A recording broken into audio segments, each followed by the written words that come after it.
नमस्ते दोस्तों, आपके YouTube चैनल स्टडी 13 में आप सभी का स्वागत है। वापस से आज हम एक नए टॉपिक के साथ भारत चीन संबंध। आपके सामने एक पिक्चर दिखाई दे रही है जिसमें भारत और चाइना का फ्लैग एक दूसरे की प्रतिस्पर्धा को क्या कर रहे हैं, दिखा रहे हैं। भारत और चाइना आज एशिया की सबसे बड़ी महाशक्तियों में देखे जाते हैं। अगर चाइना, जापान और भारत की बात करें तो एक पावरफुल कंट्री में इनका नाम है एशिया के अंतर्गत। भारत और चाइना की जो ये प्रतिस्पर्धा है वो प्रारंभ में नहीं थी। प्रारंभ में हिंदी चीनी भाई जैसे नारे के साथ इन दोनों ने अपने रिश्तों को बहुत अच्छी तरीके से प्रस्तुत किया, लेकिन वर्तमान में इन रिश्तों में खटास है। जिस तरीके से नरेंद्र मोदी की जो फॉरेन डिप्लोमेसी है उसको देखते हुए, जिस तरीके से नरेंद्र मोदी विश्व के सभी देशों का रुझान अपनी तरफ कर रहे हैं, उस तरीके से लग रहा है कि हम आने वाले समय में चाइना को क्या कर सकते हैं, टक्कर दे सकते हैं। आने वाले समय में हम चाइना को बहुत बड़ी चुनौती प्रस्तुत कर सकते हैं चाइना के लिए बच्चों। अब ये चुनौती किस रूप में हो सकती है? देखो, इंडिया चाइना रिलेशन, अगर हम करंट इशू की बात करें कि India China relation current issue क्या है, अगर हम करंट इशू की बात करें तो चाहे वो पानी को लेकर, वाटर को लेकर प्रॉब्लम हो, चाहे वो लैंड को लेकर प्रॉब्लम हो, है ना, चाहे वो जम्मू कश्मीर पर भारत और पाकिस्तान के बीच में डिस्प्यूट हो रहा है, उस पर चाइना के द्वारा वीटो पावर का यूज करना हो, ये सारे के सारे रिलेशन हम इंडिया चाइना के साथ में लेके चलते हैं। अगर हम बात करें इंडिया और चाइना को कि किस तरीके से इंडिकेट किया जाता है, तो चाइना अपने आप को ड्रैगन के रूप में इंडिकेट करता है। हम जब भी देखते हैं तो चाइना को ड्रैगन के रूप में देखते हैं कि एक ड्रैगन है, और ऐसा ड्रैगन है कि अगर इसको नहीं रोका गया तो आने वाले टाइम में ये किसी मतलब हर कंट्री के लिए एक बहुत बड़ा खतरा बनकर सामने आएगा। और इंडिया की अगर हम बात करें, इंडिया को एज अ टाइगर के रूप में शो किया गया है। और ये दोनों ही क्या है, एशिया की सबसे बड़ी पावर, एशिया की पावर के रूप में हमारे सामने है, इंडिया और चाइना। बच्चों, आपके सामने ये पंचशील दे रखा है, principle of Panchsheel. Principle of Panchsheel की बात करें तो ये दोनों भारत के फर्स्ट प्राइम मिनिस्टर भारत के first prime minister Jawaharlal Nehru और Chou En Lai, president of China Chou En Lai के बीच में ये हुआ था। ये पंचशील का समझौता क्या था? इसमें 5 बातें थी। हमें रेस्पेक्ट करनी है एक दूसरे की, इंटीग्रिटी एंड सॉवर्जिनिटी को बनाए रखना है, म्यूचुअल नॉट द ऐसी चीजें हमें करनी है जो एक्चुअल में क्या हो, एक दूसरे की सॉवर्जिनिटी को खत्म नहीं कर रही हो। एक हमें नॉन अग्रेशन रहना है, हमें पीसफुल तरीके से काम करना है। और ये जो साइन हुआ था बच्चों, वो साइन हुआ था अप्रैल 1954 को ये पंचशील साइन हुआ था। जब ये पंचशील साइन हुआ था तो बच्चों हमें लग रहा था कि भारत और चाइना बहुत अच्छे मित्र हैं और बहुत अच्छे तरीके से एशिया में और पूरे विश्व में अपनी पावर को बहुत अच्छे तरीके से रिप्रेजेंट करेगी। बच्चों, जब बात आ रही थी यूएनओ में आपकी स्थायी सदस्यता की, सिक्योरिटी काउंसिल में स्थायी सदस्यता की, तब भारत ने चाइना का सपोर्ट किया कि एशिया में चाइना एक अच्छा शक्तिशाली देश है, इसको यूएनओ की सिक्योरिटी काउंसिल में बच्चों क्या मिलनी चाहिए, जगह मिलनी चाहिए। और भारत के समर्थन के साथ ही यूएनओ में सिक्योरिटी काउंसिल में उसको जगह मिली। आप देख रहे होंगे बच्चों, यहाँ पर भारत के पहले प्रधानमंत्री जवाहरलाल नेहरू और चाउ एन लाई आपके सामने दिखाई दे रहे हैं। ये दोनों भारत और चाइना की मित्रता को प्रस्तुत कर रहे हैं, भारत और चाइना के संबंधों को प्रस्तुत कर रहे हैं। उस समय भारत और चाइना के संबंध बहुत अच्छे थे। अब थोड़ी सी चीजें बदल गई हैं, चीजों में बदलाव आया है, और वो बदलाव क्यों आया है उस पर डिस्कस करेंगे। ऐसे समय में जब विश्व व्यवस्था को वैश्विक महामारी से निपटने के लिए आपसी सहयोग, समन्वय व सहभागिता की आवश्यकता है, विश्व व्यवस्था के दो बड़े राष्ट्र भारत व चीन सीमा विवाद के कारण आपस में उलझे हुए हैं। वैश्विक महामारी, अगर वैश्विक महामारी की बात करें तो वैश्विक महामारी क्या है? कोरोना। कोरोना बहुत वैश्विक महामारी, मतलब आज कोरोना ने वो हाल कर रखा है बच्चों कि हम बता नहीं सकते। हम ये नहीं बता सकते कि आज हर एक व्यक्ति कोरोना से पीड़ित है, चाहे वो आपका मिडिल क्लास हो, चाहे वो लोअर क्लास हो, हर एक व्यक्ति पीड़ित है। तो मेरा आपको एडवाइस बच्चों ये है कि ऐसे वायरस पता नहीं कितने आएंगे आपकी लाइफ में, अब से लेकर अंत तक ऐसे वायरस कितने आएंगे। इन वायरसों से निपटने के लिए हमें एंटीवायरस ढूंढना पड़ेगा। अब वो एंटीवायरस क्या है बच्चों? आपको अपने अंदर एक एंटीवायरस डाउनलोड करना पड़ेगा, मतलब एक ऐसा हुनर, एक ऐसी ताकत, एक ऐसी चीज जिससे आप अपने आप को सबके सामने प्रस्तुत कर सकें और ऐसे वायरस आपके सामने कभी किसी भी रूप में प्रॉब्लम ना बने। तो आपके अंदर एक एंटीवायरस होगा जिससे इस वायरस को लड़ने में आसानी होगी। ना तो आपको कभी मनी प्रॉब्लम आएगी अगर आप एक एंटीवायरस डाउनलोड कर लेते हैं, मतलब आप अंदर के हुनर को बाहर निकाल के लाते हैं। वरना अगर ये आपने नहीं किया तो ऐसे वायरस आपको हजारों आएंगे और हजारों आपके वायरस परेशान करेंगे। सिर्फ आपको अपने आप को बदलने की क्या है बच्चों जरूरत है। पेशेंस रखें, है ना, दूरी बनाए रखें, मास्क और सैनिटाइजर का यूज करें, तभी हम इससे जीत सकते हैं। और अपने अंदर के हुनर पर काम करें, हो सकता है आप आने वाले समय में आपकी तस्वीर ही बदल जाए। ये मेरी एक छोटी सी एडवाइस है। तो जो वैश्विक महामारी से निपटने के लिए हम आपसी सहयोग और समन्वय की सहभागिता की आवश्यकता है। हमें कोरोना से लड़ने के लिए हमें सहयोग की आवश्यकता है, समन्वय की आवश्यकता है, सहभागिता की आवश्यकता है। लेकिन ये दोनों देश क्या विवाद कर रहे हैं आपस में? किस पर? आपस में बाउंड्री, टेरिटरी को लेकर झगड़ रहे हैं। चीन सीमा विवाद के कारण आपस में उलझे हुए हैं। हालिया हालिया विवाद का केंद्र अक्साई चीन। अगर हम बच्चों अक्साई चीन की बात करें कि अक्साई चीन क्या है, देखो अक्साई चीन की बात करें, हम अक्साई चीन के नक्शे को देख लेते हैं। देखो बच्चों, अगर ये आपको ये दिख रहा है, आपको अक्साई चीन वाला नक्शा यहाँ पर देखो, अगर आप देखेंगे इसको, ये तो ये पूरा अक्साई चीन वाला नक्शा दिख रहा है। इस एक तो अक्साई चीन कहते हैं बच्चों। अब ये अक्साई चीन को लेकर प्रॉब्लम ये है कि इस अक्साई चीन के थ्रू, यहाँ पर आपको ये चाइना दिख रहा है, ये पूरा रेड रेड कलर का ये चाइना है। इस अक्साई चीन के थ्रू वो अपने पूरे एरिया को कंट्रोल करना चाहता है। तो ये क्या है विवाद, जबकि अक्साई चीन किससे जुड़ा हुआ है? लद्दाख से जुड़ा हुआ है। और लद्दाख किसका पार्ट है बच्चों?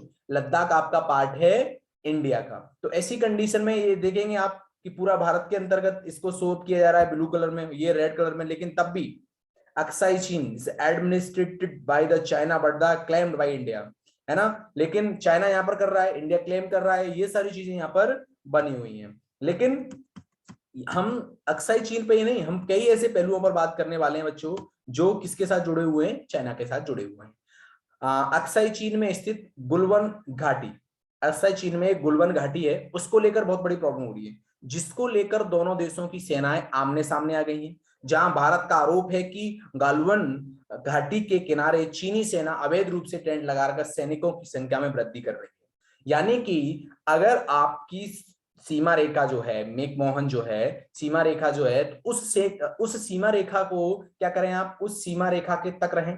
क्यों नहीं रह रहा सीमा रेखा तक? क्योंकि प्रारंभ से ही चाइना साम्राज्यवाद को फॉलो कर रहा है और साम्राज्यवाद के तहत चाइना अपने आप का विस्तार करता रहा है, मतलब अपनी सीमाओं को। साम्राज्यवाद का मतलब ही बच्चों ये होता है कि लगातार अपने देश की सीमा में वृद्धि करना। भारत का आरोप है कि गलवान घाटी के किनारे चीनी सेना अवैध रूप से टेंट लगाकर सैनिकों की संख्या में वृद्धि कर रही है। तो वहीं दूसरी ओर चीन का आरोप है कि भारत जो गालवन घाटी के पास रक्षा संबंधी अवैध निर्माण कर रहा है। इस घटना से पूर्व उत्तरी सिक्किम सिक्किम के, यानी कि अगर आप उत्तरी सिक्किम की बात करें, सिक्किम कहाँ है आप देखेंगे, सिक्किम नेपाल और भूटान के बीच में सिक्किम वाला एरिया आता है। सिक्किम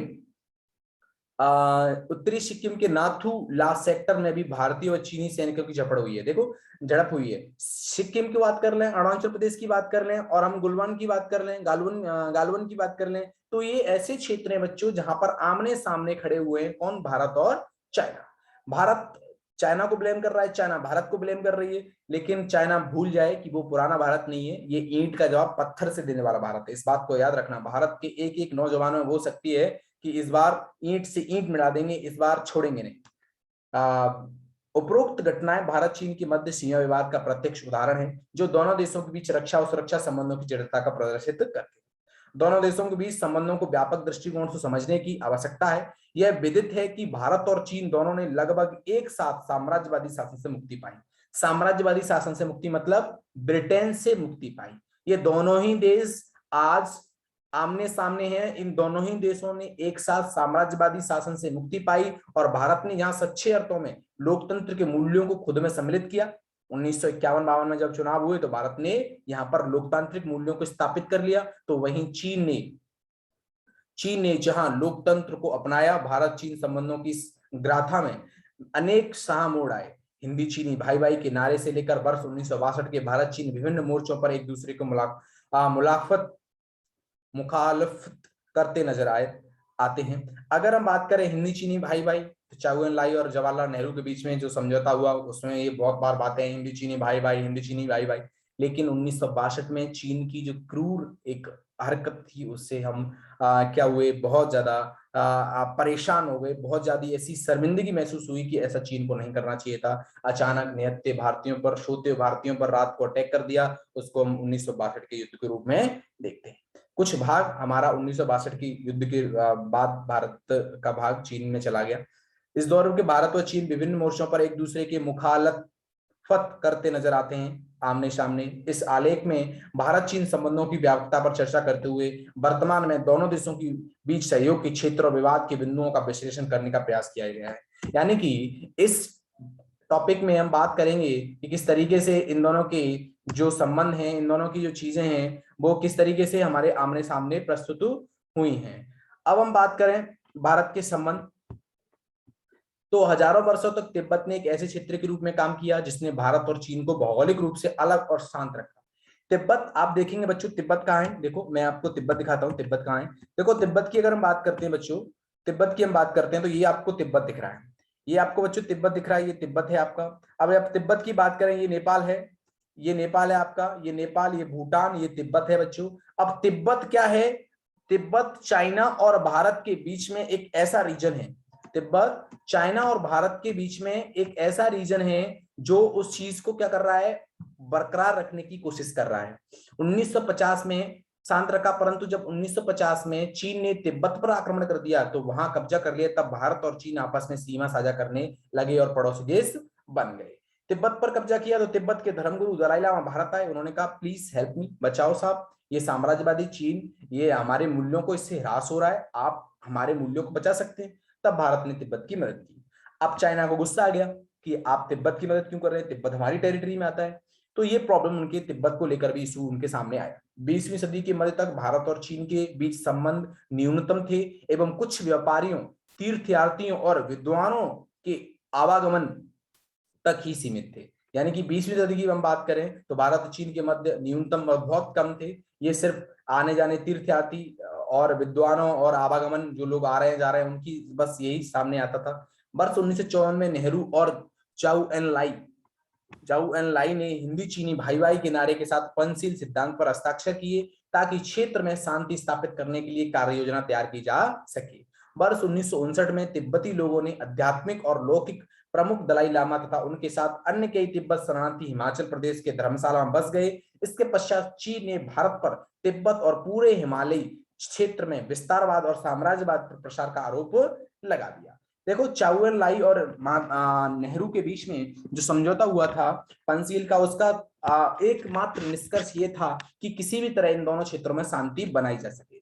दूसरा हम बात करते हैं 1959 की तिब्बत में, जो तिब्बत आध्यात्मिक और लौकिक प्रमुख दलाई लामा, उनको ऐसा लगा था कि आप क्या हो रहा है, हमारे मूल्यों का ह्रास हो रहा है, चीन साम्राज्यवाद का क्या कर रहा है, बढ़ावा कर रहा है। वर्ष 1962 में सीमा संघर्ष से द्विपक्षीय संबंधों को गंभीर झटका लगा तथा उसके बाद वर्ष 1976 में भारत चीन राजनीतिक संबंधों को फिर से बहाल किया गया। इसके बाद समय के साथ साथ द्विपक्षीय संबंधों को धीरे धीरे सुधार देखने को मिला। 1962 में मैंने बताया बच्चों कि 1962 में चाइना ने हम पर अटैक कर दिया। जब चाइना ने हम पर अटैक किया तो स्थितियां क्या हो गई बच्चों, बदल गई, स्थितियां बिल्कुल विपरीत हो गई। उसके बाद हमने स्थितियों को सुधारा और 1976 में वापस से भारत चीन के संबंधों को एक क्या है, एक नई रूपरेखा लेकर आए, एक नई स्थिति प्रकट की। और 1976 के टाइम पर बात करें आपातकालीन स्थिति थी, लेकिन इंदिरा गांधी ने ऐसी चीजों को सम्मिलित किया। 1988 में प्राइम मिनिस्टर थे हमारे राजीव गांधी। राजीव गांधी ने कहाँ की यात्रा की, चाइना की यात्रा की। सामान्यीकरण की प्रक्रिया शुरू करते ही चीन का दौरा किया। दोनों पक्ष सीमा विवाद के प्रश्न पर पारस्परिक स्वीकृत समाधान निकालने तथा अन्य क्षेत्रों में सक्रिय रूप से द्विपक्षीय संबंधों को विकसित करने के लिए सहमत हुए। जब जब वहां पर भारत के प्रधानमंत्री राजीव गांधी गए तो राजीव गांधी ने मिलकर सीमा विवाद को सुलझाने की कोशिश की और कहा कि दोनों पक्षों द्वारा इस पर जल्दी समाधान निकाला जाएगा, लेकिन ऐसा हुआ नहीं। वर्ष 1952 में भारतीय राष्ट्रपति आर वेंकट रमन भारत गणराज्य की स्वतंत्रता के बाद चीन का दौरा करने वाले प्रथम भारतीय राष्ट्रपति थे। अब वो पहले ऐसे भारतीय राष्ट्रपति थे जो चीन की यात्रा करने गए, वेंकट रमन भारत के, और वो उनके द्वारा भारत और चाइना के संबंधों पर एक सरलता लाने की कोशिश की गई। वर्ष 2003 में भारतीय प्रधानमंत्री वाजपेयी ने चीन का दौरा किया। 2003 में जब भारत के प्रधानमंत्री थे अटल बिहारी वाजपेयी ने चीन का दौरा किया और दोनों पक्षों ने भारत चीन संबंधों के सिद्धांतों और व्यापक सहयोग पर घोषणा की कि हम किसी भी तरह चीन और भारत के संबंधों में सरलता लाएंगे। जो चीजें बनी हुई हैं, the declaration on the principle and comprehensive cooperation in China India relation, हम ऐसी ट्रीटी साइन करेंगे जो इन दोनों के रिलेशन को क्या करें, अच्छे बनाए। अब वर्ष 2011 को चीन भारत विनिमय विनिमय मतलब एक्सचेंज वर्ष तथा वर्ष 2012 को चीन भारत मैत्री एवं सहयोग वर्ष के रूप में मनाया गया। 11 और 12, 11 को चीन भारत विनिमय वर्ष और 12 को चीन भारत मैत्री दिवस के रूप में मनाया गया। वर्ष 2015 में भारतीय प्रधानमंत्री ने चीन का दौरा किया। 2015 में प्रधानमंत्री कौन, नरेंद्र मोदी, माननीय नरेंद्र मोदी, प्रधानमंत्री नरेंद्र मोदी चीन का दौरा किया। इसके बाद चीन भारतीय आधिकारिक तीर्थयात्रियों के लिए नाथुला दर्रा खोलने का फैसला किया। नाथुला दर्रा क्या है, ये मैंने भी बताया था बच्चों, सिक्किम की एक ऐसी बाउंड्री, सिक्किम का एक ऐसा क्षेत्र जो हमें नाथुला दर्रा की बात करता है, उसको खोलने का फैसला कर लिया चीन ने। भारत ने चीन में भारत पर्यटन वर्ष मनाया।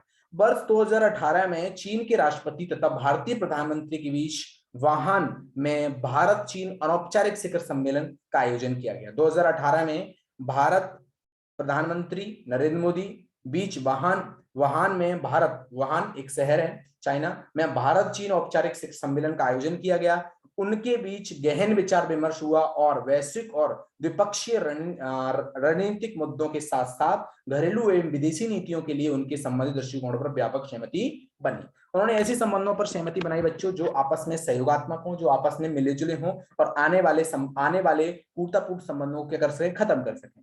वर्ष 2019 में प्रधानमंत्री तथा चीन के राष्ट्रपति नरेंद्र मोदी और चीन के राष्ट्रपति शी जिनपिंग की बात करें तो बीच चेन्नई में दूसरा अनौपचारिक शिखर सम्मेलन, यानी कि 2019 में चाइना के राष्ट्रपति भारत आए, भारत का दौरा किया, चेन्नई में मिले और चेन्नई में दूसरा अनौपचारिक शिखर सम्मेलन हुआ। पहला कब हुआ बच्चों, पहला हुआ था आपका वुहान में, कहां पर, चाइना में। दूसरा कब हुआ था, दूसरा हुआ था चेन्नई में, इंडिया में आयोजित किया गया। इस बैठक में प्रथम अनौपचारिक सम्मेलन बनी आम सहमति को और अधिक दृढ़ किया गया था। और वर्ष 2020 में भारत और चीन के बीच राजनयिक संबंधों की स्थापना की गई। 70वीं वर्षगांठ है तथा भारत चीन सांस्कृतिक तथा पीपल टू पीपल संपर्क का वर्ष भी है। मतलब 2020 में 70 साल, भारत और चाइना के 70 साल पूरे हो गए अच्छे संबंधों को लेकर, राजनयिक संबंधों को लेकर। और इसी वर्ष भारत और चीन की सांस्कृतिक तथा पीपल टू पीपल संपर्क का वर्ष भी है। अब ये पीपल टू पीपल संपर्क क्या है, आपस में लोगों का मिलना, सहयोग के विभिन्न क्षेत्र। मतलब भारत और चीन ने किन किन क्षेत्रों में सहयोग किया है, तो पहला राजनीतिक तथा राजनयिक संबंध। भारत तथा चीन के शीर्ष नेताओं द्वारा 2 अनौपचारिक शिखर सम्मेलन आयोजित किए गए। पहला वुहान में हुआ था और दूसरा चेन्नई में हुआ था। पहला 2019 में, दूसरा 2020 में हुआ था। सम्मेलन आयोजित किए गए तथा वैश्विक एवं क्षेत्रीय महत्व के मुद्दों पर गहन विचार किया गया। क्षेत्रीय महत्व के मुद्दे गरीबी है, स्वास्थ्य है, शिक्षा है इत्यादि। वैश्विक मुद्दे जो महामारी है इत्यादि पर ध्यान दिया गया।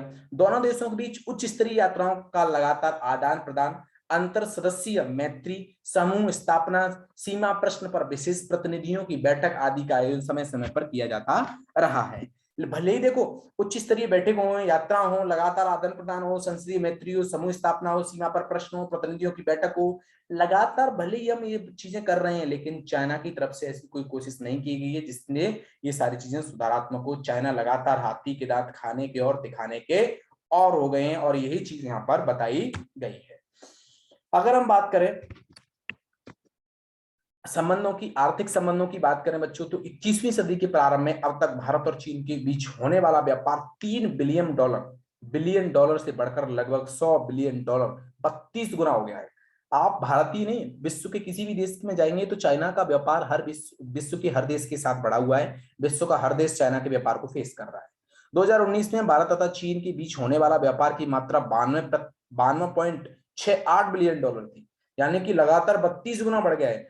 चाइना का व्यापार भारत में लगातार 92.68 बिलियन बढ़ गया है। भारत में औद्योगिक पार्कों, ई कॉमर्स तथा अन्य क्षेत्रों में 1000 से अधिक चीनी कंपनियों ने निवेश किया है। भारतीय कंपनियां भी चीन के बाजार में सक्रिय रूप से विस्तार कर रही हैं। चीन में निवेश करने वाले 2/3 से अधिक भारतीय कंपनियां लगातार मुनाफा कमा रही हैं। मतलब दोनों ही, भारत चीन में इन्वेस्टमेंट कर रहा है, चीन की हजारों कंपनियां भारत में इन्वेस्टमेंट कर रही हैं, चाहे वो ई कॉमर्स हो, पार्क हो, अन्य क्षेत्र हो, टेक्नोलॉजी हो, किसी भी चीज में हो, दोनों ही आपस में मुनाफा कमा रहे हैं, लेकिन चाइना ज्यादा मुनाफा कमा रहा है। 2.7 बिलियन से अधिक लोगों के संयुक्त बाजार तथा दुनिया के 20% के सकल घरेलू उत्पाद के साथ भारत और चीन के लिए आर्थिक एवं व्यापारिक सहयोग के क्षेत्र में व्यापक संभावनाएं विद्यमान है। भारत में चीनी कंपनियों का संचयी निवेश 8 बिलियन अमेरिकी डॉलर से अधिक का है। मतलब भारत में चाइना का जो इन्वेस्टमेंट है वो बहुत ज्यादा है। चाइना और इंडिया की अगर हम जीडीपी की बात करें तो वो 20% है, और 2.7 बिलियन अधिक लोगों का संयुक्त बाजार है ये, क्योंकि चाइना और इंडिया इन दोनों की जो पॉपुलेशन है वो बहुत बड़ी है। विश्व में सबसे ज्यादा पॉपुलेशन चाइना की और उसके बाद किसकी? इंडिया की। विज्ञान एवं प्रौद्योगिकी में क्या संबंध है इनका? देखो, भारतीय कंपनियों ने चीन में 3 सूचना प्रौद्योगिकी कॉरिडोर स्थापित किए हैं, जो सूचना प्रौद्योगिकी तथा उच्च प्रौद्योगिकी में भारत चीन सहयोग को बढ़ावा देने में मदद करते हैं। भारत ने चीन में स्थापित किए हैं सूचना प्रौद्योगिकी के कॉरिडोर, और इससे क्या होगा, इन दोनों के बीच में जो कम्युनिकेशन है वो अच्छा होगा। रक्षा संबंध क्या है? देखो, हर एक देश की पॉलिसी रक्षा को लेकर बहुत बड़ी होती है, रक्षा को लेकर वो अलर्ट रहते हैं। चाइना ज्यादा अलर्ट रहता है, इंडिया भी अलर्ट रहता है, और हर एक देश अलर्ट रहता है। भारत तथा चीन के बीच हैंड इन हैंड संयुक्त आतंकवाद रोधी अभ्यास के अब तक 8 दौर आयोजित किया चुके हैं। मतलब अब युद्ध अभ्यास की बात करें तो हैंड टू हैंड युद्ध अभ्यास होता है। पीपुल टू पीपुल कनेक्ट, ये क्या चीज है? देखो, दोनों देशों ने कला, प्रकाशन, मीडिया, फिल्म और टेलीविजन, संग्रहालय, खेल, युवा, पर्यटन, स्थानीयता, पारंपरिकता, चिकित्सा, योग, शिक्षा तथा थिंक टैंक के क्षेत्र में आदान प्रदान तथा सहयोग पर बहुत प्रगति की है। मतलब चाइना भारत को सपोर्ट कर रहा है प्रकाशन में, मीडिया में, फिल्म में, टेलीविजन में, संग्रहालय में, खेल में, युवा में, पर्यटन, स्थानीयता, पारस्परिक में, चिकित्सा में, योग में, और इसमें ही भारत चाइना को सपोर्ट कर रहा है, चाइना भारत को सपोर्ट कर रहा है। और दोनों देशों ने सिस्टर सिटीज तथा प्रांतों के 14 जोड़ स्थापित किए। फिजियान प्रांत और तमिलनाडु को सिस्टर स्टेट के रूप में, जबकि चिनजोऊ एवं चेन्नई नगर को सिस्टर सिटीज के रूप में विकसित किया जाएगा। ये दोनों का एक कार्यक्रम है। यानी कि चाइना के अगर हम शहर की बात करें फिजियान, और भारत की बात करें तमिलनाडु, इनको सिस्टर स्टेट के रूप में, जबकि चाइना के चिंजोऊ और चेन्नई, भारत के चेन्नई को सिस्टर सिटीज के रूप में विकसित किया जाएगा।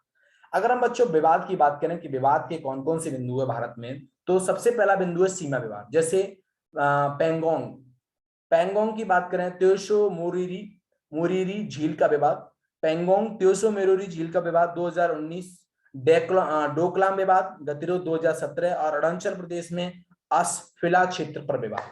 देखो, अगर हम वाटर की बात करें, डैम की बात करें, चाइना एक अक्सर चीन के साइड में चाइना एक बहुत बड़ा डैम बना रहा है और उसमें बहुत ज्यादा पानी भर रहा है। अगर ऐसी कंडीशन आ गई तो इंडिया पर बहुत बड़ी प्रॉब्लम खड़ी हो जाएगी। डोकलाम का विवाद अभी 2017 में नया था, है ना। डोकलाम अगर हम बात करें, अक्सर चीन के इधर डोकलाम का जो क्षेत्र है उस पर विवाद बहुत बढ़ गया था।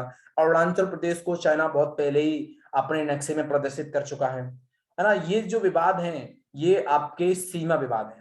नेक्स्ट, परमाणु आपूर्तिकर्ता समूह, न्यूक्लियर सप्लायर्स ग्रुप, एनएसजी में भारत का प्रवेश, संयुक्त राष्ट्र सुरक्षा परिषद, यूएनएससी में भारत की स्थायी सदस्यता आदि पर चीन का प्रतिकूल रुख। यानी कि उसको ऐसा लग रहा है कि पहले तो भारत ने एनपीटी पर साइन नहीं किए, अब भारत को आपूर्तिकर्ता समूह, न्यूक्लियर सप्लायर्स ग्रुप, एनएससी में भारत का प्रवेश, इसको एकदम, और ऊपर से यूएनएससी, संयुक्त राष्ट्र सुरक्षा परिषद में भारत की स्थायी सदस्यता आदि पर चीन का प्रतिकूल रुख रहा है। मतलब प्रतिकूल, अगेंस्ट रहा है। जब जब भी भारत की स्थायी सदस्यता की बात आई, चीन ने वीटो पावर लिया है। बेल्ट एंड रोड पहल, ये बेल्ट एंड रोड पहल क्या है बच्चों? अगर हम बेल्ट एंड रोड पहल की बात करें तो संबंधी विवाद, जैसे चीन पाकिस्तान आर्थिक गलियारे विवाद। देखो, आर्थिक गलियारे चीन पाकिस्तान, जब जब जम्मू कश्मीर को लेकर, जब जब जम्मू कश्मीर के अलावा पाकिस्तान के साथ हमारे जितने भी इश्यूज हैं, उसमें किसने, उसमें आपके चाइना ने पाकिस्तान को सपोर्ट किया। ये देखो साहब, ये देखो हमारे पाकिस्तान, ये आपके पाकिस्तान के प्राइम मिनिस्टर और ये चाइना के प्राइम मिनिस्टर, अगर इन दोनों की बात करें तो इनकी मिली भुगत है। चाइना पाकिस्तान को लगातार सपोर्ट कर रहा है, चाइना पाकिस्तान को लगातार चीजें दे रहा है, लड़ने के लिए, लड़ाई लड़ने के लिए चीजें बदल रही हैं। लेकिन भले ही चाइना की पाकिस्तान को कितना भी सपोर्ट रहे, बाप बाप रहेगा, बेटा बेटा रहेगा। इस बात को बच्चों आप हमेशा याद रखना कि बाप बाप रहता है, बेटा बेटा रहता है। सीमा पर आतंकवाद के मुद्दे पर चीन द्वारा पाकिस्तान का बचाव में समर्थन। जब जब हमने कहा है कि पाकिस्तान क्या कर रहा है, आतंकवाद को बढ़ावा दे रहा है, पाकिस्तान की तरफ से आतंकवाद को पनाह दी जा रही है, हथियार दिए जा रहे हैं, तब तब पाकिस्तान का बचाव किया है चाइना ने। चीन ने हिंद प्रशांत महासागरीय क्षेत्र में भारत का भारत का सदस्य की भूमिका पर असंतोष जाहिर किया है। क्यूआड, अगर हम इसकी बात करें तो हिंद प्रशांत महासागर क्षेत्र में एक जो उसकी दूरी को मापने के लिए जो प्रयोग किया जाता है उस पर असंतोष जाहिर किया है, नहीं उसका समर्थन नहीं है। तो ये सारी चीजें हैं, इन पर भारत और चाइना का क्या चल रहा है, प्रॉब्लम चल रहा है। बच्चों आप इस नक्शे को देखिए, जो आपका ब्लू कलर दिखाई दे रहा है वो पूरा इंडिया है, जो आपका रेड कलर दिखाई दे रहा है वो क्या है बच्चों, वो चाइना है। ये देखो ये तिब्बत है आपका, तिब्बत बिल्कुल नेपाल के ऊपर तिब्बत दिखाई दे रहा है आपको, नेपाल के ऊपर तिब्बत दिखाई दे रहा है, यहाँ पर तिब्बत इशू आ जाता है। अब आप देखेंगे जी चाइना है, अक्साई चीन का इशू जहां आता है, बिल्कुल यहाँ पर सिक्किम है, सिक्किम में जो इस वाली सिक्किम की प्रॉब्लम आ जाती है। और ये अरुणाचल प्रदेश है, China levels is large partition of Arunachal Pradesh south Tibet. ये चीजें क्या है बच्चों, इश्यूज को लेकर है। देखो ये मैप हमें थोड़ा सा और अच्छी तरीके से दर्शाता है। देखो आप इस चित्र देखेंगे तो ये जम्मू कश्मीर है बच्चों, ये वाला, ये है आपका लद्दाख, और ये आपका बच्चों अक्साई चीन। अब अक्साई चीन की बात करेंगे तो यहाँ पर अक्साई चीन में यहाँ पर एक एरिया है, ये आपकी मैकमोहन रेखा है, ये मैकमोहन रेखा है। मैकमोहन रेखा पर बिल्कुल एक रेखा है पैंगोंग। पैंगोंग जो है इसको लेकर भारत और चीन में डिस्प्यूट हो रहा है, जबकि ये लद्दाख का पार्ट है, चाइना अपने आप को दिखा रहा है। ये बच्चों अक्साई चीन है। अब ये अक्साई चीन वाला जो पार्ट है ये आपको दिखा रहा है, यहां से ये क्या कर रहा है, अंदर घुसता जा रहा है, यहां से ये अपने आप को बढ़ाता जा रहा है। अब बच्चों ये क्या है, ये तिब्बत है, ये तिब्बत को भी लेकर इशू है, यहाँ पर सिक्किम को लेकर इशू है, अरुणाचल प्रदेश को लेकर इशू है। Control by India and the climate by China, है ना। मेक मोर लाइन, ये रही आपकी मेक मोर लाइन। तो ये कहीं ना कहीं चीजें इसके अंदर घुसने की कोशिश कर रहा है चाइना। यहाँ पर जो येलो कलर दिख रहा है ना, डिस्प्यूट टेरिटरी है वो, आपको यहाँ पर कोने पे दिख रहा है येलो कलर, वो डिस्प्यूट टेरिटरी है। रेड कलर डिस्प्यूट बॉर्डर है, जो रेड कलर दिख रहा है ना वो डिस्प्यूट बॉर्डर है। यहाँ पर ये रेड कलर की बॉर्डर दिख रहा है ना मैकमोहन, ये सारा डिस्प्यूट बॉर्डर है। और आपको जो ब्लू कलर की लाइन दिख रही है ना, सॉरी ग्रीन कलर की जो लाइन लिख रही है वो क्या है, रोड्स एंड हाईवे। ये रोड्स एंड हाईवे हैं, ये क्या कर रहा है, चाइना लगातार इनको डेवलप कर रहा है। चाइना बिल्कुल आपको देखेंगे पैंगन से होते हुए रोड एंड हाईवे डेवलप कर रहा है चाइना। बिल्कुल आप इस वाले एरिया को देखो, देखो ये वाला जो क्षेत्र दिखाई दे रहा है आपको इसमें, ये वाला, तो यहाँ पर जो ग्रीन कलर की लाइन है वो किसको शो कर रही है बच्चों, ये चाइना के द्वारा डेवलप रोड को डेवलप कर रही है। नेक्स्ट अगर हम देखें बच्चों, नेक्स्ट अगर हम देखें तो यहाँ पर ये घटना स्थल है, लद्दाख की बात कर रहे हैं, लद्दाख की घटना स्थल की बात है। ये गलवान वैली में हिंसक झड़प हुई थी, गलवान की बात करें। अब यहाँ पर ये क्या है, ये क्या बना रहा है, ये चीन की ओर से बनाई गई सड़क है, जो मैंने आपको अभी इसमें दिखाई गई, तो ये जो मैंने आपको अभी ब्लू कलर की लाइन में दिखाई गई थी, ये गलवान नदी है। ठीक है, गलवान नदी है, ये गलवान पर बनाई गई सड़क है बच्चों, ये आपको दिख रही होगी, ये गलवान पर बनाई हुई सड़क है। ये आपकी मेक मोहन रेखा है, और बिल्कुल मेक मोहन रेखा पर बिल्कुल बीचों बीच उसने ऐसा किया है। ये आप यहाँ पर देख सकते हैं, लद्दाख का एक पार्ट कट गया है। तो ये चीन की नापाक हरकतें हैं जो लगातार करता जा रहा है। अगर हम इस नक्शे को देखें तो ये और ज्यादा बच्चों क्लियर हो रहा है हमारे सामने। यहाँ पर ये अक्साई चीन क्लियर तरीके से रेड कलर में दिखाई दे रहा है। ये हमारा सियाचिन ग्लेशियर दिखाई दे रहा है, हमारा इंडिया। ये हमारा सेंट्रल सेक्टर 545 किलोमीटर, ये वाला जो एरिया है, यहाँ पर इसने क्या बना दिया, सड़कें बना दी है, रोड बना दी है। ये वेस्टर्न सेक्टर 1570 किलोमीटर, ये तिब्बत है हमारा। ये ईस्टर्न सेक्टर है बच्चों, यहाँ पर भी ये अपने अधिकार को, क्षेत्र को बता रहा है, 1325 किलोमीटर। तो ये चाइना की नापाक हरकतें हैं जो लगातार कर रहा है। ये आप देखिए, ये चाइना की नापाक हरकतें क्या है, ये रोड बना रहे हैं, ये इधर देखिए ये रोड बनाते हुए आ रहे हैं, इधर ये ट्रंप साहब मजे ले रहे हैं, ट्रंप साहब हंस रहे हैं। इधर जो मोदी जो है वो चीजें को डेवलप कर रहे हैं। तुम कर क्या रहे हो, पागलपंती कर रहे हो, ड्रैगन के रूप में सी जिनपिंग यहाँ पर दिखाई दे रहा है, और यहाँ पर ये बाउंड्री को तोड़ते हुए अंदर की तरफ घुसने की कोशिश कर रहे हैं। अब ये को यहाँ इंडिया झंडा गड़ा है, तब भी ये मान नहीं रहे। 1914 में तय की गई थी मैकमोहन लाइन, भारत इसे ही सीमा मानता है। अब भारत पाकिस्तान बहुत चाइना बहुत बार ऐसा कहता है कि मैकमोहन लाइन कोई ऑफिशियल नहीं है, इसको हम मानते ही नहीं है, जबकि भारत इसी को मानता है। देखो मैकमोहन लाइन यहाँ पर है, तब भी इसके अंदर घुसता हुआ आ रहा है Bharat. McMahon line centre sector है, ये हिमाचल प्रदेश है, ये वेस्टर्न सेक्टर है। चीन 1993 में सर्वाधिक तौर पर LAC का बॉर्डर मानने पर राजी हुआ था, तब भी उसने चीजों को नहीं छोड़ा। विवाद का समाधान की रणनीति क्या है, दोनों देशों को, नेताओं को राजनीतिक मार्गदर्शन का पालन करना चाहिए, ये बिल्कुल सही है। मैत्रीपूर्ण सहयोग की सामान्य प्रवृत्ति को विकसित करने पर बल देना चाहिए, आपस में बैठें उठें बातचीत करें, समझाएं, तब इन चीजों को कर सकते हैं। पारस्परिक रूप से लाभकारी सहयोग की गति का विस्तार करना चाहिए कि हमें इन चीजों से लाभ हो रहा है, इन चीजों से हानि हो रही है। और भारत व चीन को अंतर्राष्ट्रीय तथा क्षेत्रीय मामलों पर समन्वय को बढ़ावा चाहनी चाहिए कि हमें अपने रीजन, मतलब अगर हम बात करें एशिया की, तो हम दोनों ही पावर बनेंगे, हम दोनों के पास पावर आएगी, लेकिन ये दोनों समझते नहीं है। दोनों देशों को आपसी मतभेदों का उचित प्रबंध करना चाहिए कि हमारे जो सीमा विवाद है, पानी का विवाद है, और भी कई विवाद है, हम उन पर क्या कर सकते हैं, मतभेद को दूर कर सकते हैं। सीमाओं की परिभाषित करने के साथ ही उनका सीमांकन और परिसीमन किए जाने की आवश्यकता है। मतलब अगर हम बात करें सीमा विवाद की, चाहे वो डोकलाम हो, चाहे वो आपका सिक्किम हो, चाहे वो आपका अरुणाचल प्रदेश हो, उनका सीमांकन किया जाए और उनका परिसीमन किया जाए, तभी इस समस्या को समाधान किया जा सकता है। पिछले 10 वर्षों के द्विपक्षीय व्यापार में चीन ने भारत के मुकाबले 750 बिलियन डॉलर की बढ़त मान ली है, जिसे कम करना बहुत आवश्यक है। मतलब ये बहुत ज्यादा जरूरी है कि अगर द्विपक्षीय व्यवहार हो रहा है तो चीन ने भारत के मुकाबले 750 बिलियन बिलियन डॉलर बढ़त मान ली है। मतलब उसका इन्वेस्टमेंट ज्यादा हो रहा है, व्यापार ज्यादा कर रहा है, और जिसे कम करना बहुत आवश्यक है। व्यापार घाटे को कम करने में सेवा क्षेत्र की प्रमुख भूमिका निभा सकता है। विश्व में चीन तथा भारत ऐसे देश हैं जिनकी जनसंख्या 1 अरब से अधिक है, तथा ये दोनों देश राष्ट्रीय कार्यकलाप के ऐतिहासिक मिशन के साथ ही विकासशील देशों की सामूहिक उत्थान प्रक्रिया को गति देने में महत्वपूर्ण भूमिका निभा रहे हैं। मतलब विकासशील देशों में अग्रणी स्थान रखते हैं दोनों ही।